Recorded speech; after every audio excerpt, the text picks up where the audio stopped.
गुन्हेगारीवर लेखणीचा प्रहार, पोलीसवाला 112 आपल्या सेवेत। मुख्य संपादक प्राध्यापक जितेंद्र हिरे।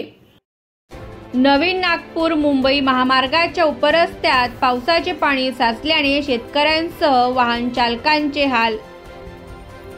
नवीन नागपूर मुंबई महामार्गाचे काम चालू असताना साक्री, फेकरी या गावातील शेतकरी, नागरिक, वाहनधारकांसाठी सर्व्हिस रोड म्हणजे उपरस्ता तयार केला होता व पावसाचे पाणी जाण्यासाठी पाईप टाकण्यात आला होता, पण तो पाईप ही बुजला आहे।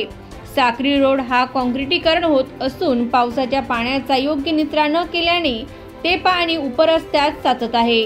सदर ठिकाणी 3 फूट पाणी साचल्याने नागरिक, शेतकरी व वाहन चालक पाण्यामधून जीव मुठीत घेऊन आपले वाहन काढत आहेत। सदर ठिकाणी मोठा अपघात होऊन जीवितहानी होण्याची शक्यता नाकारता येत नाही। याविषयी येथील नागरिकांनी हायवे प्राधिकरण यांना ऑनलाईन 7 ऑगस्टला RTI द्वारा कंप्लेंट करून सुद्धा त्यांनी दुर्लक्ष केल्याने माजी उपसभापती गजानन नेमाडे व परिसरातील नागरिकांमधून नाराजी व्यक्त होत आहे। सदर रस्त्याचा वापर शेतकऱ्यांना शेतात जाण्यासाठी करावा लागत असून त्यांना या साचलेल्या पाण्यातून प्रवास करावा लागत आहे। काही शेतकऱ्यांचे असे म्हणणे आहे की आम्ही या मार्गातून ये-जा करत असून शेतातून माल आणणे अशक्य होत आहे, तरी प्रशासनाने याकडे लक्ष देऊन लवकरात लवकर पाण्याचा योग्य निचरा करून मार्ग मोकळा करावा अशी शेतकऱ्यांमधून मागणी होत आहे। ब्युरो रिपोर्ट, पोलीसवाला 112 भुसावळ। फेकरी गावातील मी रहिवासी असून माझं नाव गजानन सुभाष नेमाडे आहे। मी माजी उपसभापती, माजी सरपंच असून शेतकरी सुद्धा आहे। हे हायवेवाल्यांनी नवीन हायवेचे काम केलेले आहे।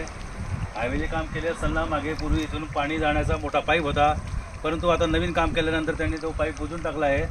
त्याच्यामुळे हे पाणी साचलेलं आहे इथे। त्याच्यामुळे आमचे शेतकरी, गावकरी बांधव यांना येण्या जाण्यासाठी मार्ग मोकळा नाही आहे।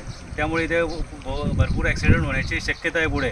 त्यामुळे तरी संबंधित अधिकारी, कलेक्टर साहेब, प्रांत साहेब यांनी लक्ष देऊन याचा त्वरित मार्ग काढावा व आमची नागरिकांची गैरसोय दूर करावी। तसेच तिथून हा कॉन्क्रीट रस्त्याचं काम चालू आहे, त्याच्यामुळे दोघी साईडने पाणी साचलेलं आहे। ते पाणी जाण्याचा मार्ग पण नाही आहे, त्याच्यामुळे तो रस्ता एवढा खर्च करून गव्हर्नमेंट तो रस्ता परत खराब होऊ शकतो।